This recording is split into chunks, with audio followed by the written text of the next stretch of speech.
네, 한국 경제 무섭습니다. 월 1천억 달러 수출, 연 1조 달러 수출, 여기를 지금 벽을 깰 수도 있는데, 이게 이제 우리가 글로벌 공급망에서 위치가 굉장히 유니크하고 독특하기 때문에 코리아 디스카운트가 아니라 이제 코리아 프리미엄이 작동하는 시대가 됐습니다. 그런데 경기와 환율은 개판이죠. 도대체 이게 왜 그러냐? 한마디로 말씀드리면 코리아 프리미엄이 뜰수록 국민의 체감 고통과 혁명 의지가 급발진하는 기묘한 상황입니다. 오늘 그 같은 상황을 좀 설명드리겠습니다.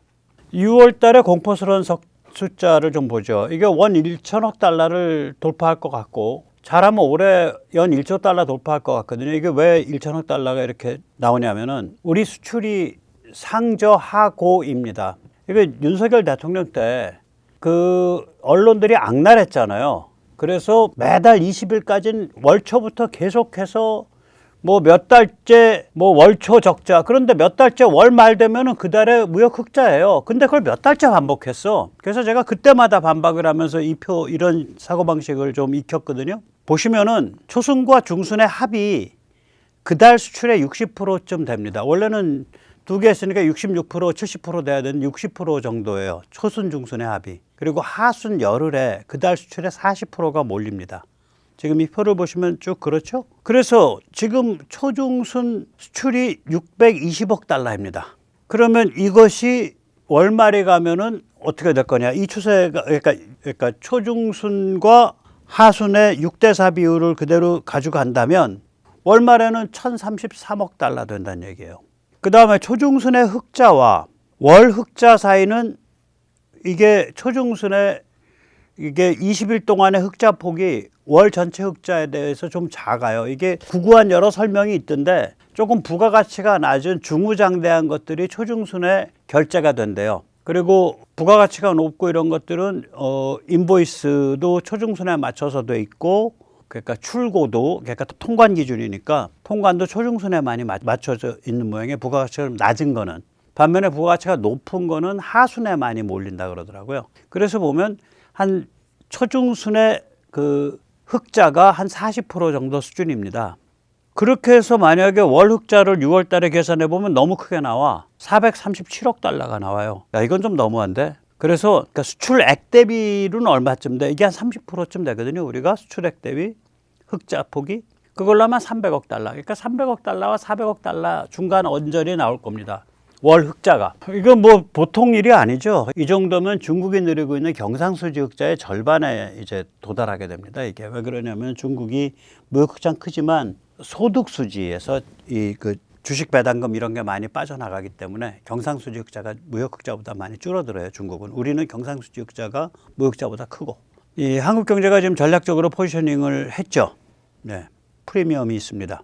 그래서 한국은 전 세계 일반 제조업의 기준이야? 절대 아니죠. 자파 제조업, 제너럴 머천다이즈 제조업, 이거 한국이랑 관계가 없죠, 별로. 지금은 중국이고 앞으로 자파 제조업은 이제 뭐 베트남, 인도네시아, 멕시코, 과테말라, 뭐 인도, 방글라데시 이런 데로 많이 넘어갑니다. 그러면 한국은 뭐냐? 서방 고부가가치 제조업의 메카, 서방 공급망의 메카입니다. 고부가가치. 신냉전에서 더욱더 그렇게 됐죠. 우리가 냉전과 신냉전이 좀 다르죠. 냉전은 모든 상품에 대해서 서방과 소련 공산권이 단절됐었습니다. 그때 서방을 제1세계라고 불렀고 소련 공산권을 제2세계라고 불렀습니다. 그때 양쪽 모두와 거래하는 일부 국가를 제3세계라고 불렀습니다. 반면에 신냉전은 고부가치에 관해, 즉 선별적으로 삼투막처럼 서방과 중국이 지금 단절되어 가는 중입니다. 중국이 아무리 뭐 훌륭한 칩 만들어봐야 소용없어요. 고급 칩의 시장은 서방인데 서방에서는 죽었다 깨내도 중국산 고급 칩을 사용하지 않습니다. 중국이 아무리 훌륭한 AI 거대 언어 모델 그 AI 엔진 만들어도 소용없어요. 서방은 절대로 AI 거대 언어 모델 서비스 중국산을 사용하지 않습니다. 예. 한국 경제가 글로벌 공급망, 특히 미국 공급망에 대해서 어떤 포지셔닝을 갖고 있냐는 대미 흑자의 성격만 봐도 알 수 있습니다. 한국 무역 흑자의 40%가 미국에서 발생합니다. 올해 들어서 5개월 동안 391억 달러 흑자입니다. 이거를 이제 우리가 추정을 해보면 올해 수출이 1조 달러면 대미 수출은 18% 에서 1,800억 달러쯤 될 겁니다. 그러면 미국에 대해서는 거의 40% 이렇게 보기 때문에 720억 달러 정도 생각을 하시면 됩니다. 언론은 중국과의 교역량 또 미국과의 교역량만 집중 조명합니다. 그래서 중국이 우리의 최대의 무역 파트너인 것처럼 아닙니다. 미국이 우리 최대의 흑자 파트너입니다. 뭐가 더 중요할까요? 당연하죠. 언론은 거의 20년에 걸쳐서 앞으로 3,500억 달러 투자키로 한 것만 감정적으로 보도하죠. 한국 돈 가지고 이란 달래나 뭐 이런 개소리지. 거기 분명히 나와 있잖아요. 합의문에 걸프 국가들이 출연할 수도 있다 이렇게 돼 있어요. 지역 국가들이. 한국과는 상관이 없어. 그런 식의 그 되먹지 못한 반미선동 발악을 떨고 있잖아요. 그 20년에 그쳐서 3,500억 달러, 이 한 해 평균 한 150억 달러, 뭐 160억 달러 정도 되는데 지금 올해만 해도 미국의 대미 흑자가 700억 달러가 넘어요. 올해만 해도. 그런데 무슨 얘기야? 참 그러니까 참 나 이 사람들. 예. 이 한국의 이 대미 흑자를 다른 나라의 대미 흑자랑 한번 비교를 해보죠. 이게 한국은 복합적 제조업 선진국이에요. 그래서 미국의 그 공급망에 대해서 가지는 의미가 아주 독특합니다. 대만이 올해 들어서 대미 흑자가 제일 큰 나라예요. 950억 달러 됩니다. 5개월 동안만. 그러니까 올해 한 2천억 달러 낼 거예요. 대미 흑자 대만이. 그런데 대만은 아시다시피 파운드리와 첨단 패키징만으로 거의 집중돼 있죠. 그러니까 이게 열외. 미국 총 무역 적자에 대한 퍼센티지를 5개월 동안의 무역 적자에 대한 퍼센티지 합쳐보면은 이게 대만이 33.8%입니다. 이거 다 더하면 100% 넘어요. 그럼 이게 왜 100% 넘냐? 당연히 넘죠. 왜 그러냐면 무역 흑자를 내는 나라들이 미국이 있으니까. 적자에 관해서는 이렇습니다. 예. 베트남이 870억 달러입니다. 네. 멕시코가 730억 달러, 중국이 520억 달러, 한국이 그거보다 많이 안 작아요. 391억 달러. 그 다음에 독일이 툭 떨어져요. 240억 달러. 그럼 우리보다 앞서 있는 나라를 한번 보자고요. 대만은 열외. 우리가 좀 더 이제 칩이나 이런 게 더 발전하면 대만의 그 목도 많이 줄어들 거라고요. 상대적으로. 혹은 상대적으로 줄어들 거예요. 우리가 많이 올라갈 거라고요. 그 반도체 영역에서. 그 다음에 베트남은 한국 생산기지 중 하나예요. 베트남이 내는 흑자 중에 상당 부분이 한국 덕분에 나지. 우리가 베트남에 대해서 138억 달러 흑자입니다. 올해 5개월 동안만. 그러니까 올해 전체로 보면은 한 300억 달러 흑자 내겠죠. 베트남에 대해서. 멕시코는 미국의 뒷마당이잖아요. 그러니까 미국의 전형적인 니어쇼링이 일어나는 데라 이거 열외. 그러면 결국은 뭐냐. 한국이 거의 사실상 1위란 소리예요. 왜냐 중국은 대미 무역 흑자가 계속 축소 중이거든. 1922년에 3,820억 달러였어요. 25년엔 2,021억 달러고 26년 들어서는 5개월 동안 꼴랑 520억 달러야. 그러면 26년 이 추세가 이어지면 26년 전체로 봐서 뭐 1,000억 달러 조금 넘을 듯 그렇게 되는 거죠. 이런 와중에 중국은 미국 시장에 돌파를 잘 못하니까 제3국에 대한 부품 소재 공급업으로 신속 전환에 성공했습니다. 얼마나 오래 갈지 모르죠. 그거는 이제 맨 앞에 앞단에 그 얼굴을 갖고 있는 나라가 우리가 그런 식이었잖아요. 수입해서 조립해서 팔았었죠. 그 나라가 바보가 아니면 이게 잠식해서 들어간다고요. 상품군이 계속 진화하지 못하면. 근데 상품군은 막혀 있잖아요. 중국이 지금. 예. 여기서 잠시 세뇌 탈출 안내 말씀드리겠습니다. 좋아요, 알림, 구독은 머스트입니다. 또 여유가 있으시면 회원가입 많이 부탁드리고요. 또 자율 구독료도 많이 부탁드립니다. 여기서 잠시 한국의 천재성이 어디 있을까? 이게 천재적인 데가 있는 거예요. 드러커는 미국에 대해서 미국의 천재성은 정치에 있다라고 했습니다. 미국이 그 이민자 사회에 독특한 그 자치 능력에 기반한 민초민주주의에 기반한 자유공화국을 전 세계 최초로 만들었고 그걸 지금과 같이 번영한 나라로 만들어 온 기본 배경은 미국인들이 정치를 잘해요. 네, 정치를 잘합니다. 한국은 뭐 아직까지는 정치 별로 못하는 경우도 있을 것 같고요. 한국의 천재성은 산업 프로세스에 있다라고 저는 말씀드리고 싶습니다. 이때 산업이라는 건 제조업과 좀 다릅니다. 제조업에다 플러스 건설업, 플러스 조선업, 플러스 광업, 플러스 엔지니어링. 이게 경제학에서 말하는 산업입니다. 인더스트리입니다. 따라서 문화산업이라는 용어는 이거는 사실 족보가 없는 말이에요. 이건 황당한 얘기예요. 문화를 모독하는 얘기입니다. 문화산업 이런 얘기는. 지식산업 그것도 모독하는 얘기예요. 지식을. 그런 용어는 없어요. 산업은 이렇게 그 물리적인 거를 다루는 걸 산업이라 그래요. 네.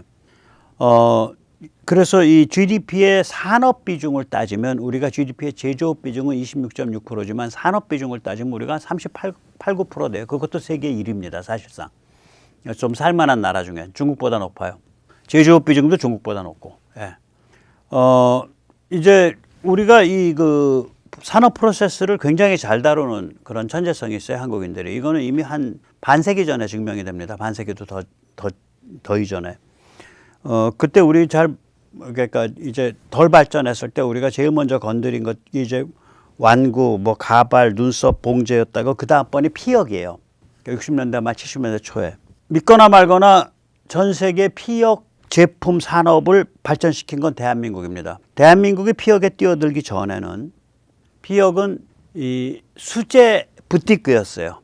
수제 부티크였습니다. 피혁은. 근데 대한민국이 피혁에 뛰어들면서 무슨 짓을 했냐? 공장을 컨베이어 벨트 공장형으로 만드는 거예요. 그러면서 가죽 옷의 가격이 정말 돈값이 됐죠. 마구 찍어낼 수 있으니까. 이게 대한민국에서 한 거예요. 그러면 부티크 수작업을 컨베이어 벨트에서 흘러가는 그런 그런 그 공장형 작업장으로 바꿔. 이거는 이제 그 쟁이들의 용어로는 플로우 디자인이라 그래요. 이 공장을 견학시켜 줄 때요. 차라리 연구소 같은 데 가서 이렇게 쓱 지나가게 하는 건 몰라도 공장 플로우 안은 극도로 조심합니다. 이 눈썰미가 있는 사람들은요, 그 전문가들은 플로우의 배치, 심지어 작업대의 높이, 뭐 로봇의 그 배치 간격, 로봇의 종류 이런 것만 쫙 보고 그냥 이거를 암기를 할 정도예요. 그리고 그게 노하우의 핵심 중에 하나예요. 그 프로세스에 관한 핵심이에요. 그게. 그러니까 피혁 제품을 부티크 수작업하던 거를 플로어에 깔린 공장형 프로세스로 바꿔낸 거예요. 50여 년 전에. 전 세계에서 최초로 피혁 제품에 대해서. 그러니까 우리가 프로세스 혁신 능력이 굉장히 강해요. 반도체, 통신장비, 스마트폰, 디스플레이, 자동차, 조선, 배터리, 원전, 석유화학, 가전, 건설. 건설도 그건 프로젝트 관리 능력이잖아요. 대형 건설업이라는 게. 이런 게 다 이런 능력이에요. 전부. 그런데 이것만 가지고는 설명이 안 돼요. 롱비전이랑 같이 엮여요. 이게. 이거는 우남과 박정희와 혁신가들이 다 공통으로 갖고 있어요. 롱비전은. 멀리 보는 거예요. 우남의 독립정신. 우리 자유공화국 가야 돼. 왜냐? 개방된 현대 문명의 세계야. 나라들이 자유롭게 생산하고 교역하는. 일단 현대 문명이 뭔지 딱 개념을 잡은 거예요. 여기선 부지런하기만 하면 먹고 살아. 잘 살아보세요. 개념 잡은 거예요. 그리고 여기서 만들어지는 인간 심리 유형은 뭐냐면 자유로운 독립적인 실존적 개인이야. 그 독립적인 사실 그런 식의 묘사예요. 그게 우리 지금 단어로 바꾸면 지금 1904년 사형수에 준하는 그 빵잡이가 지금 감옥 안에서 책 쓰다가 걸리면 골로 가는 책을 뒤집어 쓰고서 이불 뒤집어 쓰고 쓴 책입니다. 이게 지금. 예, 그래서 그런데 우리가 그러니까 독립 정신이 중요한 거야. 독립 정신이 된 독립적 개인이 되려면은 그 일제 신토 갖고는 안 돼. 그러려면 우리가 미국이나 이런 모델을 삼은 자유공화국을 가야 되는 거야. 근데 그건 책이 오픈되면 골로 가는 반역죄에 해당하니까 비교 헌법학으로 살짝 위장을 해놨어요. 그러니까 무지하게 롱비전이죠. 문명을 통찰하고 세계 질서가 이 방향으로 발전한다는 걸 통찰을 하고 그 속에서 만들어지는 그 속에서 성장해 나오는 그 현대 문명 속의 개인이라는 존재를 통찰을 하고 그러기 때문에 독립된 자유공화국을 가야 된다라는 정치 철학을 거기서 도출해내는 그 짧은 대중적 언어로 쓰인 그 책에서 현대 문명을 관료하는 도덕 철학, 인간이 어떤 존재인가, 문명이 어떤 존재인가, 도덕 철학과 정치 철학이 담겨져 있단 말이에요. 굉장히 롱비전이에요, 이거. 그 다음에 삼성전자가 여기서 이제 42 나노메타 3D 스택트 CFET, 적층 CFET 만들었다라고 막 언론에서 얘기를 하는데 이게 조금 아마 헷갈리실 거예요. 아니 뭐 지금 뭐 그 회로가 2나노메타인데 42, 2나노에 21배? 저게 뭐 대단한 거야? 헷갈리잖아요. 그리고 야 3D 적층 CFET는 뭐야? 좀 헷갈리는 얘기인데 한마디로 말씀드리면 이때까지 모든 칩은 단층이에요. 이때까지 모든 칩은 단층이에요. 근데 2층 칩을 지은 거예요. 2층 칩 지어지면 면적이 줄어들고 뭐 전력에 대한 효율성 또 급속히 올라가고 발열 관리 쉬워지고 뭐 장점이 무지하게 많아요. 그런데 만들려면 공정을 어마무시하게 개발해야 돼요. 공정에 관한 천재성과 롱비전이 결합을 하니까 저런 다 차세대 칩, 저 지금 차세대 칩이라는 게 무슨 정도 얘기냐면 한 4, 50년 만에 차세대예요. 저게 3, 40년 만에. 이때까지 모든 칩은 단층 칩이라니까요. 그걸 2층 칩. 근데 왜 2층을 해? 2층 하면 좋은 게 있어요. 이때까지 그리고 앞으로도 사용되는 거의 대부분의 칩들은 암수 한 쌍의 트랜지스타들 한 쌍, 두 쌍, 세 쌍, 네 쌍, 다섯 쌍, 여섯 쌍 이게 무수히 많은 쌍으로 그렇게 돼 있어요. 그러면 저렇게 2층 칩을 지으면서 어떤 디자인에 따라서 어떤 거는 그러니까 순놈을 아래 깔고 앞놈을 위에 태우고 어떤 건 앞놈을 아래 깔고 순놈을 위에 태우고 너무 좀 성적인 그 상상 너무 많이 하지 마십시오. 아무튼 그렇게 해서 2층 집을 지으면은 무지하게 좋아져요. 이게 암수 한 쌍으로 쓰기 때문에 그래요. 대부분의 경우에. 대부분의 칩에서 암수 한 쌍을 씁니다. 저걸 제가 이제 수라고 표현한 게 P고요. 암이라고 표현한 게 N이에요. N에서는 전자가 전류를 캐리하고요. P에서는 뭐 저게 뭐가 정화인가 뭔가 아무튼 그게 전류를 움직여요. 그러니까 전류를 움직이는 방식이 다른 거예요. 그래서 제가 그냥 편의상 네거티브 포지티브일 거야 아마. 그래서 제가 암수라고 표현을 한 거예요. 그 다음에 42나노. 야 그게 뭐 대단해요. 우리 2나노 얘기하지 않았어. 예, 2나노는 회로의 폭이죠. 그런데 이 칩이라는 건 결국 트랜지스터 아니에요. 트랜지스터라는 건 뭐겠어요?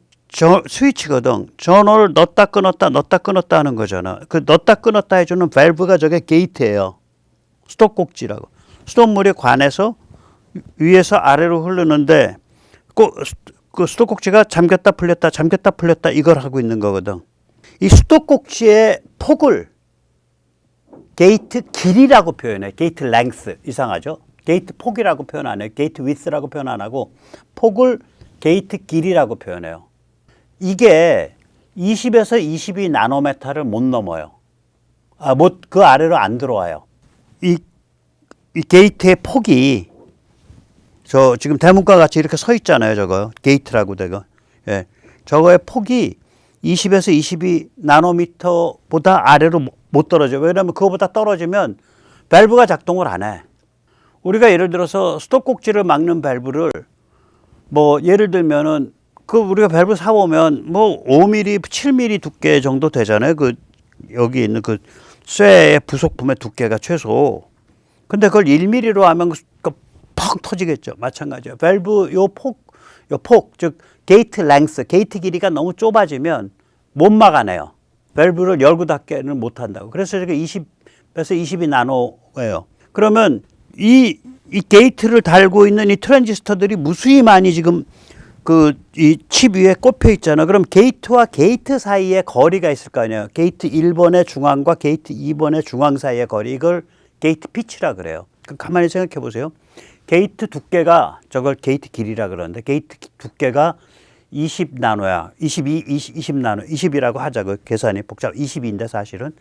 여기도 20나노야. 그러면 중앙에서 중앙이니까 일단 10해서 20은 일단 어떻게 건드릴 수가 없어. 그럼 딱 중간에 게이트 하나 두께만큼 집어넣으면 20 집어넣으면 중간을 띄우면 40나노야 그게. 그러니까 42나노란 얘기는 뭐냐면요. 게이트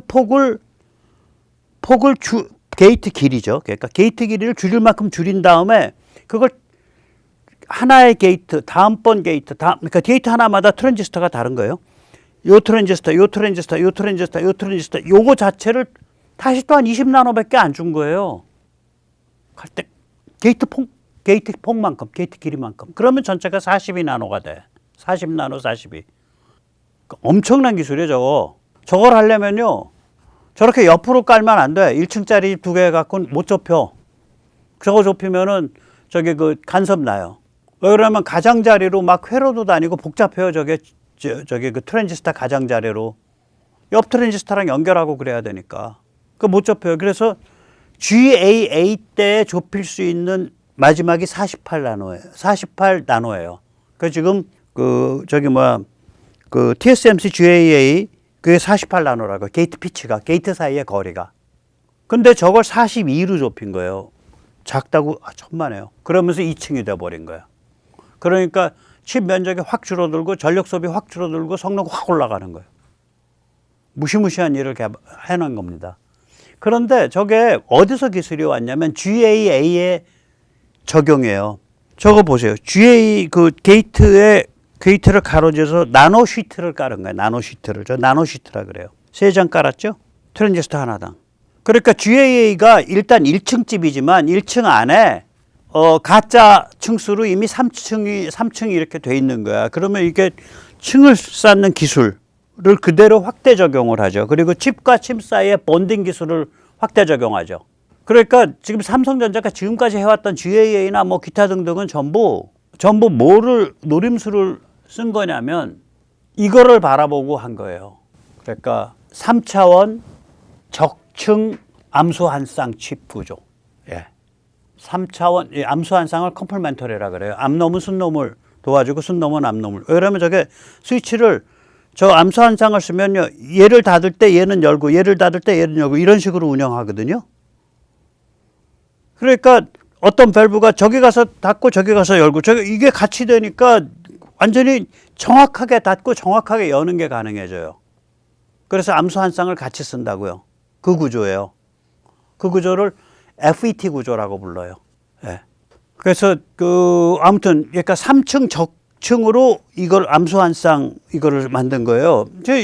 최초지. 이제 저거 양산 들어가면 그리고 저걸 한 3, 4년 남들보다 일찍 하면 지금 다 저거에 눈이 빌게 져가지고 다 덤벼 있어요. TSMC고 뭐고 간에.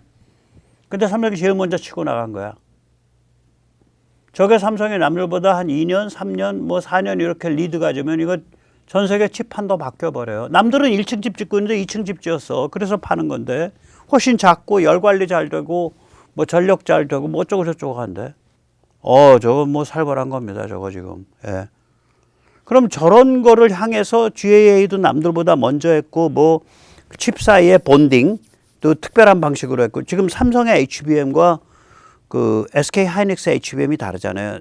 HBM이라는 건 D램을 쫙 쌓는 건데 SK 하이닉스는 그것에 이폭시를 채워서 이폭시 충진 방식으로 했고 삼성은 아주 얇은 필름을 중간중간 끼워 넣어 갖고 쌓는 거예요. 저거 GAA 때 시트 끼는 거랑 똑같은 거지. 말하자면. 그러니까 전부 저런 식으로 저기에 초점을 맞춰서 아주 오랫동안 개발을 해온 거예요. 뭐에 초점 맞춰서? 모든 반도체 회사의 지금 꿈인 2층 암수 한 쌍 트랜지스터 구조의 반도체. 2층 암수 한 쌍 트랜지스터를 무수히 많이 집적시킨 칩이 모든 주요한 반도체 회사의 꿈이에요. 지금 인텔도 그렇고 TSMC도 그렇고 다 그래요. 그걸 제일 처음 치고 나간 거예요. 그리고 지금까지 GAA니 뭐 그게 뭐 하이브리드 카파 반딩 HCB 혹은 카파 반딩 HCB나 카파 반딩은 전부 다 칩을 붙이는 거거든요. 그런 거라든지 뭐 전부 다 저기에 초점이 맞춰져 왔었구나. 그래서 이게 하나로 드디어 모였구나. 롱 비전을 가지고 혁신을 했는데 그 혁신이 전부 프로세스에 관한 혁신이에요. 어떻게 저거를 양산할 수 있을 거냐. 저 무시무시한 정교한 공포스럽도록 정교한 제품을. 뭐 저도 잘 모릅니다. 근데 원리를 비유적으로 설명하면 이렇게 설명될 것 같고요. 그럼 어디 뭐 전자 전문하시는 분한테 이 3D 스택트 CFET를 가지고 3D 암수 한 쌍 트랜지스터요? 그러면은 아마 웃을 거야. 웃거나 말거나. 3D 암수 한 쌍 트랜지스터지 뭐. 그런데 이제 두 개의 디커플링이 일어나가지고 국민이 고통받고 있죠. 경기와 환율이 왜 이 모양이냐고. 한마디로 수출 낙수 효과라는 게 옛날보다 많이 줄은 거예요. 수출과 경기가 디커플링돼. 옛날에 수출 잘 되면 경기 좋았어요. 그래가지고 막 그 통한증권 대량으로 찍어내고 통한증권이라는 건 뭐냐면 이제 통화안정증권. 왜냐면 수출을 했으니까 와가지고 원화로 바꾸잖아. 그럼 원화가 통화가 막 공급이 되니까 그거 걷어들이는 통화안정증권 막 찍고 그랬다고 옛날에. 무역수지가 천문학적으로 흑자인데 외환이 부족할 듯 말 듯해. 그러니까 경상수지와 금융계정이 디커플링 돼요. 이 GDP 따지고 한국은행에서 이런 국가 경제할 때 쓰는 용어가 경상수지 금융계정 이런 얘기를 씁니다. 금융계정이라는 건 이제 해외로 캐시가 빠져나가고 들어오고 정말로 금융거래 일어나는 것까지 포함한 걸 금융계정이라 그러죠. 해외의 금융거래. 그러면 해외로부터 투자한 거가 소득으로 들어와서 그건 그냥 순수 금융거래가 아니라 소득이기 때문에 그거는 경상수지에 들어가요. 경상수지의 본원소득 수지로 들어가죠. 그러면 이게 왜 이러냐? 한국에서 투자할 곳이 많지 않다요. 잘 나가는 글로벌 기업 몇 개가 왕창 벌어들여도 그거 가지고 한국에서 뭐 투자할 곳이 마땅치 않다. 그러니까 이게 이제 그런데다가 한국이 이제 완전히 글로벌 경제잖아. 또 미국 경제와의 교통, 그러니까 미국 경제, 미국의 글로벌 공급망과 직결되어 있는 경제고. 그래서 미국이 어떻게 돌아가는지 빤히 알아, 웬만한 사람들은. 이제는 돈 다루는 사람들은. 그러니까 기업 활동 기회가 한국 안에서 활짝 열리지 않으면 돈이 해외로 나가는 거예요, 이제는. 그러면 기업 활동의 여건과 기회가 활짝 열린다는 건 뭐냐면 정치, 군사, 안보의 정상화, 교육, 문화의 정상화예요. 이런 게 제대로 쓰지 않으면 수출해서 몇 개의 글로벌 대기업이 달러를 벌어들이더라도 그게 여차저차 해가지고 다 빠져나가 버려요. 그러면 이게 살벌해지는 거죠. 어떻게 빠져나갔나 보세요. 단군 이래 이렇게 짧은 시간에 이렇게 많이 빠져나간 적이 없었습니다. 이거는 이제 늦게 발표돼요. 그러니까 4월 말까지도 6월 10일, 6월 10 며칠 이렇게 되어 발표돼요. 그러니까 4월 말까지밖에 데이터가 없어요. 이런 종류의 자료는. 금융수지이기 때문에. 이게 자본 순이동이거든요. 그러니까 해외 투자한 것과 해외로부터 유입된 것을 똔똔 쳐갖고 순이동 본 거예요. 그러니까 진짜로 이거는 벌어놓은 경산수지 달러에서 갖다가 쓰는 거야. 그다음에 에너지 코스트 이거 저기 석유 가스 사올 때 가격 인상분만 표현한 거예요. 그 합이 1,109억 달러입니다. 같은 기간 중 경상수지 흑자가 1,026억 달러예요. 그러니까 결국은 경상수지 흑자만큼 벌어들인 게 금융계정에서 다 빠져나갔다 이렇게 되는 거지. 어떻게 되냐? 국민연금 기관투자가 서학개미가 외국 주식 취득한 게 주로 미국 하이텍 기업 주식 및 ETF예요. ETF가 아마 주가 지수 기반으로 해서 하는 금융상품이죠. 그게 315억 달러 빠져나갔습니다. 외국계 투자기관이 452억 달러 빠져나갔어요. 리밸런싱이죠. 여기에 이렇게 뼈를 묻는 투자라는 건 없잖아요. 특히 외국에서 투자 들어왔을 때는. 그러니까 이익을 실현 후에 철수를 하는 게 있다. 주가가 많이 떠서 이익이 실현됐으니까 철수를 하는 거지. 그걸 두고 무슨 바클레이즈인가 거기서는 국민연금이 주식을 매집을 해서 주가가 튀었기 때문에 리밸런싱이 빨리 와서 한국이 외환 관리가 어려워졌다 이런 얘기인데 그거는 제가 보기에는 아무리 리짜이밍이 욕하고 싶어도 그렇게 욕하면 안 됩니다. 그거는 그럼 우리가 안 하면 우리 주식 다 주워 먹었지. 삼성 주식, SK 하이닉스 주식 그렇게 반도체 관련 주식 거기에 많이 뜬 건데 방산 관련이나 그럼 그게 외국에서 그럼 다 주워 먹었다는 소리지. 차라리 리밸런싱해서 빠져나가는 게 어떤 면에서 낫죠. 그거는 서로 장단점이 있는 거예요. 또 이미 그 규모가 국민연금이 그렇게 흔든다고 해갖고 빨리 리밸런싱이 돼서 더 외환위기가 되고 그런 건 아니에요. 전체적으로 한국의 글로벌 대기업들이 약진을 하니까 외국계 투자기관들이 그동안 충분히 여기서 기다렸었어. 이 정도 우리는 먹고 나간다 하고 먹고 나간 거예요. 그게 452억 달러예요. 넉 달 동안. 그 다음에 해외 현지 법인이 보유했다고 추정되는 게 한 128억 달러 정도 됩니다. 기업의 입장에서도 달러가 계속 튀니까 그걸 빠른 시간 안에 원화로 바꿔야 될 이유가 없겠죠. 네, 그건 욕할 거 못 돼요. 석유가스 인상분 때문에 지출한 돈이 214억 달러. 그 차액 정도가 되게 추정을 해보면. 그러니까 이게 깐딱깐딱한 거예요. 그래서 이게 우리 환율 인상 압력으로 작동을 했던 거죠. 그럼 이걸 보고 있으면 무슨 생각이 드냐. 이렇게 우리가 글로벌 연동이 높아졌기 때문에 일어나는 일이거든요. 그래서 자본 이동성이 높아진 거예요. 그런데 미국이 강화되고 있어. 그러면 한국의 기업 여건이 좋아지지 않으면 계속 이렇게 빠져나간다는 소리예요. 즉 한국의 경제, 사회, 정치, 군사 전반이 정상화되고 혁신되지 않으면 양극화가 엄청 심해지죠. 소수 글로벌 대기업과 다수 수출 경제 시민이에요. 서민이에요. 수출 경제에 봉사하는 서민. 그러니까 서민일수록 팔 걷어붙이고 고쳐야 돼요. 그래서 그야말로 낙수 효과가 작동하도록. 그야말로 작동하도록 팔 걷어붙이고 나서야 돼요. 한국에서 뭔가 기업 활동을 보다 활발히 할 수 있도록 하는 제대로 된 경제, 사회, 정치, 군사 전반의 혁신을 이 양극화에 의해서 이 직접적 피해를 보는 서민이 나서야 된다. 일반인들이. 그리고 기업 중에는 한국을 친정으로 자기의 근거지로 계속 가져가야 된다라고 생각하는 데가 나서면 좋아요. SK 하이닉스는 뭐 일본으로 옮기려고 그러나 어떻게 하려나. 상장은 또 미국서 한다 그러잖아요. 거기는 이제 미국 기업이나 일본 기업을 가는 거를 장기적인 목표로 하는 걸로 갔고요. 한국 안에서의 오퍼레이션을 목표로 하면 그거가 핵심이다라 그런다면 기업도 깊게 고민을 해봐야죠. 왜냐하면 이렇게 양극화되는 것이 기업한테 좋은 환경이 아니잖아요. 그러면 이렇게 양극화되면 수출이 많이 돼도 고환율은 만성화해서 고착되죠. 고환율 된다는 얘기는 인플레 압력이 있다는 얘기고, 인플레 압력이 있다는 얘기는 그러니까 소비가 위축된다는 얘기죠.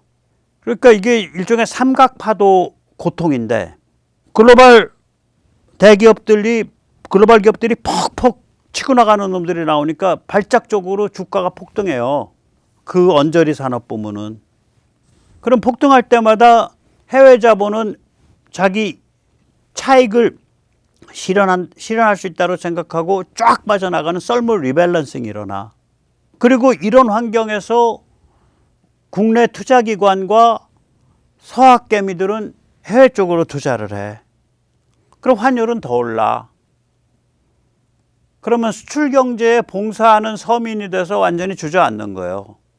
다수는 이 삼각파도에 의해서 고통을 받는다고. 그런데 이 고통이 점점 더 구조적으로 취약해져요. 구조적 취약성 때문에 이 고통이 세질 수가 있어. 굉장히 역설적인 건데, 삼성 왜 이렇게 잘하냐고, SK 왜 이렇게 잘해. 잘해서 떴기 때문에 문제인 거라. 기업의 적대적인 환경 속에서 세계적 대기업들이 등장해서 약진을 해버리니까 이 불균형에 의해서 이게 더 체감이 심해지는 거예요. 이런 문제라고 지금 문제가. 그런데 이런 종류의 고통과 약점이라는 게 반드시 나쁜 게 아니죠. 혁명을 요구해요. 아주 좋은 혁명을. 어떤 상황이 된 거냐면 결국 펀더멘탈과 정치 족쇄가 정면 충돌하는 상황이에요. 이게 혁명에는 두 종류의 혁명이 있습니다. 이건 백모의 혁명론이에요. 하나는 막다른 길 혁명이 있고요. 다른 하나는 지평 확대 혁명이 있어요. 막다른 길 혁명은 프랑스를 원조로 삼아서, 이거는 퓨레라는 그 세계적인 역사학자의 얘기예요. 프랑스 혁명의 자코뱅을 원조로 삼아서 러시아의 공산주의, 파시즘, 나치즘, 중국 공산주의, 이게 다 자코뱅이랑 통해요. 이 흐름은 결국 뭐냐면 현대 문명의 잠재력을 상대로 전쟁을 한 거예요. 전 나치나 파시즘도 혁명을 하고 봅니다. 엄청난 대중운동의 바탕을 둔 거니까. 엄청난 대중 파워의 바탕을 둬서 국가 권력을 접수했거든요. 나치도 그렇고 파쇼도 그렇고. 이게 막다른 길이에요. 그 길로 가면 안 되는데 그 길로 막 간 거야. 그러니까 현대 문명이 벗어나갈 수 있는 잠재적 지평을 상대로 해서 전쟁을 벌이는, 그러니까 막다른 길이죠. 그럼 프랑스는 뭐가 그래서 그렇게 막다뤄졌어? 프랑스는 막다른 길로 가야 될 객관적인 근거가 없어요. 객관적인 물질적인 근거는. 프랑스야말로 가장 큰 잠재력을 갖고 있던 나라예요. 그런데 정신과 영혼이 꼬여갖고 스스로 자기 눈알을 가리고 스스로 피비린내 나는 막다른 길을 만들어서 거길 기어간 거예요. 그게 프랑스의 천재성이야. 프랑스의 천재성은 죽음과 파괴에 있어요.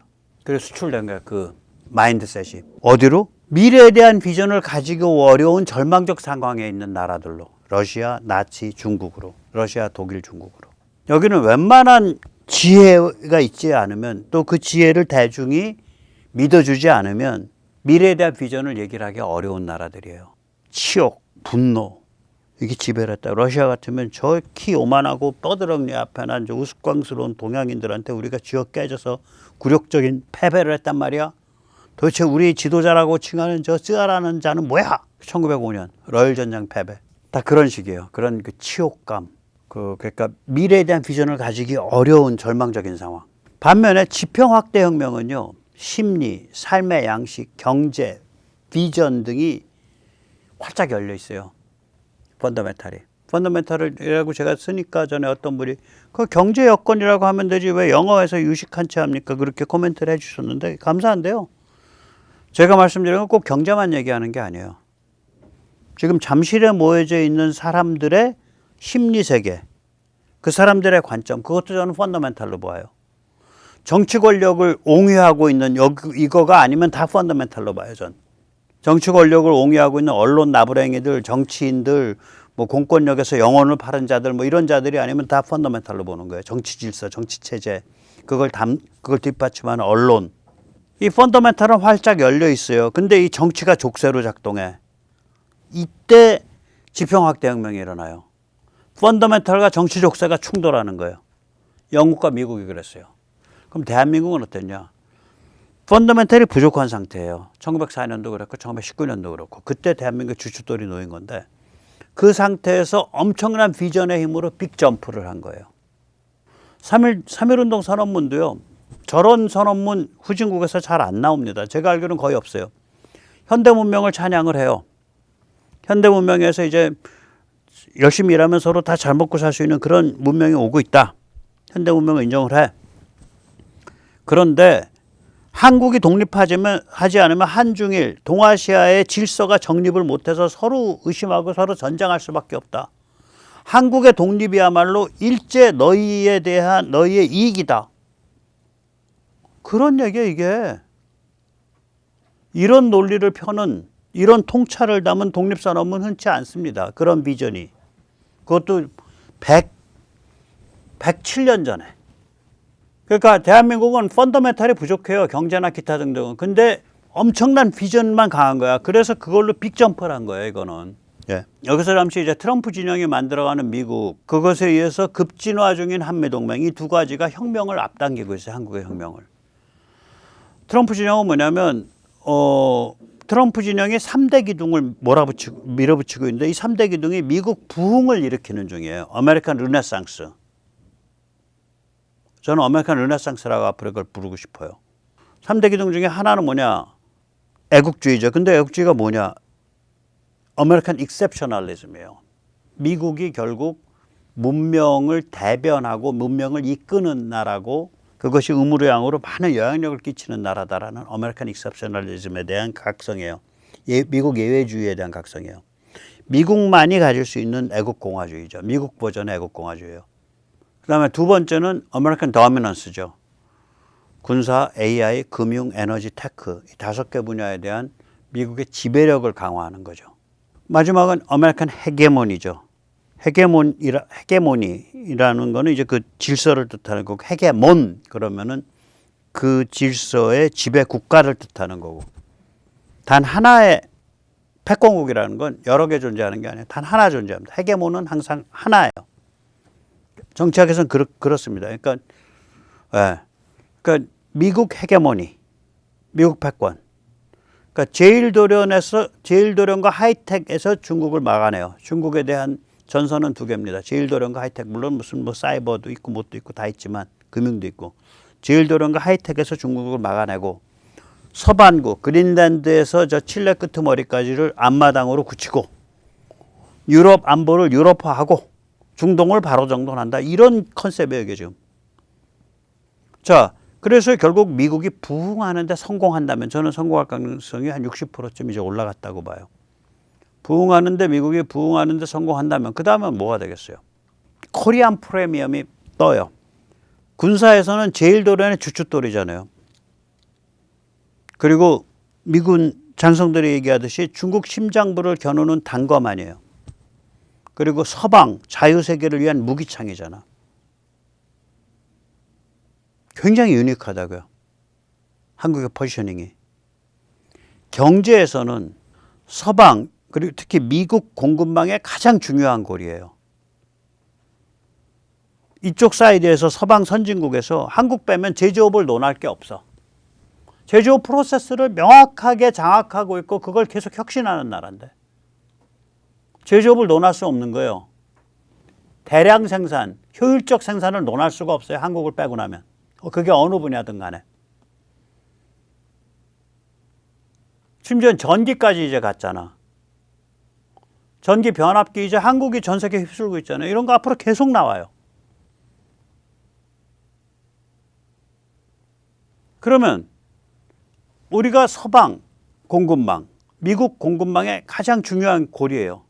그러니까 군사도 그렇고 경제도 그렇고 우리 포지셔닝이 무지하게 이제 그 뜨거워져 가고 있는 거예요. 코리안 프리미엄이죠. 근데 코리안 프리미엄이 높아질수록 펀더멘탈은 높아져. 그런데 리짜이밍과 종중 더블당에 의해서 정치 족쇄는 그대로 있어. 그럼 이게 충돌할 수밖에 없다고요. 펀더멘털과 정치 족쇄가 충돌해요. 그럼 뭐냐? 혁명으로 가고 있다는 뜻이에요. 저는 쟤들의 공력이라 그럴까? 쟤들의 관성, 쟤들의 살집, 쟤들의 맷집이 얼마나 버틸지 모르겠어요. 그 길로 가고 있다고 저는 봅니다. 예, 그게 유혈이든 무혈이든. 예, 오늘 여기까지 모시겠습니다. 감사합니다.